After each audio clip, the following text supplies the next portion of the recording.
Well, hello YouTube! Today I'm gonna show you the basics of Redstone. I hope that after this tutorial you will understand Redstone a little bit better. Well, you have a Redstone track, but you want to activate it. How do you do that?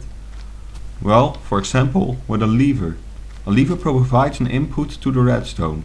When you press the lever, the Redstone track will turn on. It will turn positive and send a signal to, for example, a door. Now the door will open, like this, or close when you pull the lever back. When the signal is negative, the door will close, and when it's positive, the door will open.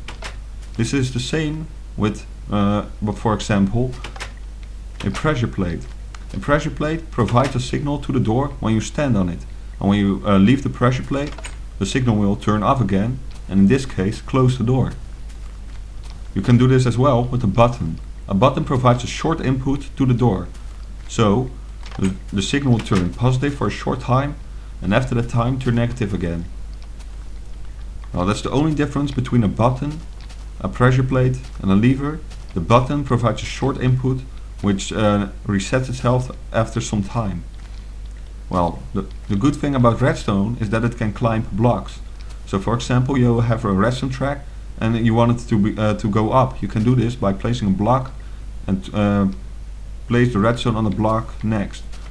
So the redstone will just continue like this. And you can put it on or off, and the door will close or open. But what you can't do is place a block like here, in this situation. The redstone won't continue because it can't climb up the block. You see? Nothing will happen. Well, the only situation where you can do this is with a towel. A towel is an exception to this, because it can climb the stone, the redstone, and continue after it. You see, the door can open and close. But if you place another towel on this towel and you will get this situation, it won't work anymore. So the door won't open or close if you pull the lever, like this. Well, also redstone can't be attached to some blocks, for example glass. You can put redstone on glass. This is the same case for lightstone and ice, for example. I think there are more blocks, but I don't know them by heart. So, well, what if you have a signal and you want it to go up? How do you do that? Oh, you continue the signal and place a block. At the other side of the block, you place a redstone torch. If you do it right, the redstone torch will turn off. Above the redstone torch, place another block with a redstone torch to the side of that block. And above that redstone torch, place another block with a redstone torch to the side of that block, and continue to get as high as you want. Now for example, you will get at this level. Continue the redstone track by placing redstone opposite to the redstone torch, like this. So this is the redstone torch block where the redstone torch is standing, and continue it to the object you want to put on or off, in this case the door. Well, okay, let's show it. So when I pull the lever now, it will open or close. Well, open or close. Now what if you have a signal that is up, but you want it to get down? How do you do that? Well, you continue the track, and on the block where the track ends, put a redstone torch to the side. Well, under that redstone torch, 2 blocks down, put a block again with redstone on top. Well, it's important you put the redstone on it, otherwise it won't work. And a torch to the side.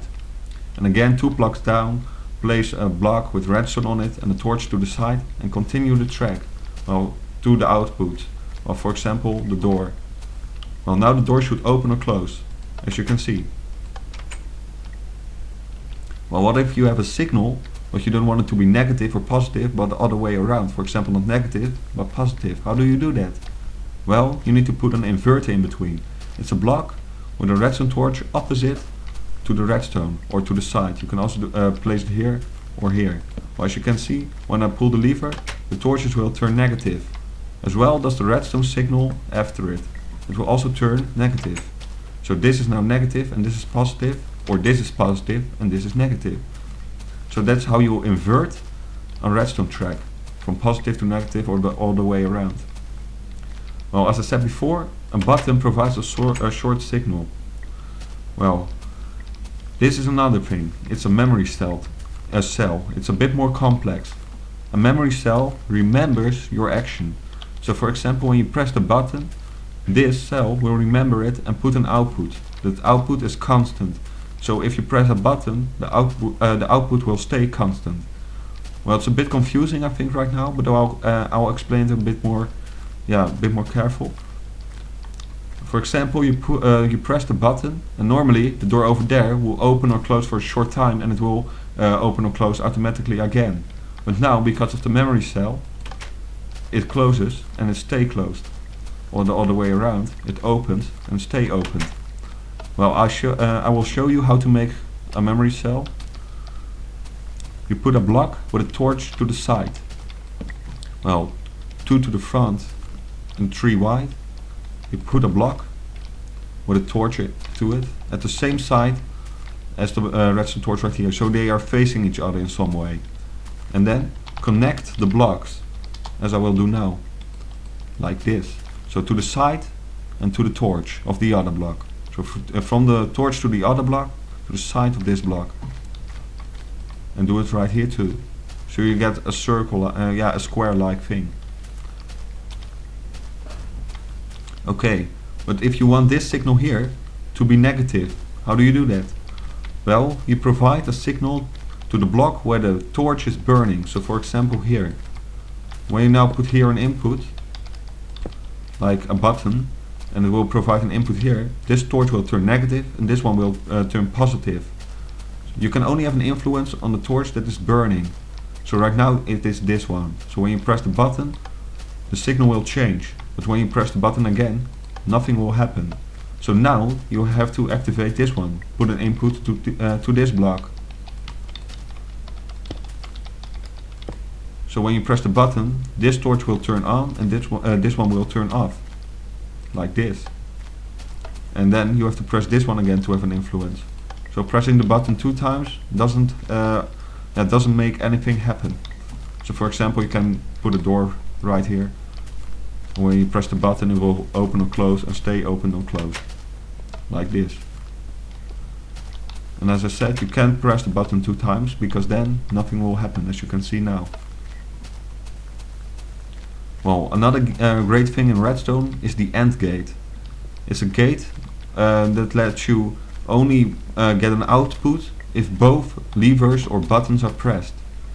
So if I press one lever, nothing will happen. Yeah, well, now they were both on output, so something happened. But when they are both on negative, if you press one lever, nothing will happen. You have to press both levers for something to happen. Well, this is handy if you make a door that you want only to be opened if 2 players press a button or a lever. Well, sorry guys, there was something wrong with the OR gate, so that's why we switched.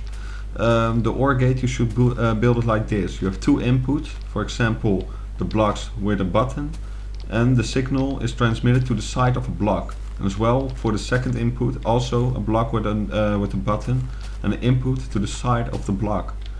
And on this side a redstone torch. Well, the signal is transmitted to the door. So if you press or this button, there will happen something. Or when you press this button, something will happen. So how do you build it? 1 block with a torch on it, 2 inputs to the blocks, and 2 blocks with a button on it. And the output goes to the object, for example the door. And how do you build the AND gate? Well, it's 3 blocks, 2 torches on each side on top, a redstone in the middle, here a torch, continue the track to the door, and on the other side the 2 inputs to the levers, for example, or a button. And when you pull both levers, the door will open. Well, what is this? Maybe you've seen it already. It's a delayer. Well, if you press the lever, it will take some time for the door to open. As you can see, the more these torches are removed from each other, the longer it takes for them to open. So if I pull all the torches as far away from the other torch, the delay will be longer. So it takes some time for the door to close or open. Well, this is another fun thing. It's called a redstone circuit. So this will continue forever. There will be a signal here, and then this will turn positive or negative, and this will turn the opposite, so positive or negative. Now I'll show you. The only annoying thing with this is that you have to activate it yourself by placing a torch and removing it as fast as possible. So like this. Well, there's something wrong right now. Maybe I didn't do it fast enough. That's possible. Yeah, I didn't do it fast enough. That's what I told already. You need to remove it directly after it. Well, as you can see, it continues forever. And for example, you can put an output to it and add it and attach it, for example, to a dispenser, so arrows shoot, and you don't have to press a button continually to shoot several arrows. But now it shoots this dispenser shoots the arrows itself, like this. Well, the old way of doing that, before the delayers, the repeaters, sorry, the repeaters were given, you had to do it like this. You had to make a delayer or circuit yourself. It always had to be an uneven number, and you put a torch to the side of the block, and then some redstone, and then again a torch to the side of the block, and then some redstone, and do that for example 3, 5, 7. Well, the more blocks you add to it, the longer it will take, and the more stable it is. Well, for example, the same as there, you can put the output to an object, for example the door or the dispenser, and it will open and close automatically. Well, this was the redstone tutorial by the Two-Headed Gamer. I hope to see you next time.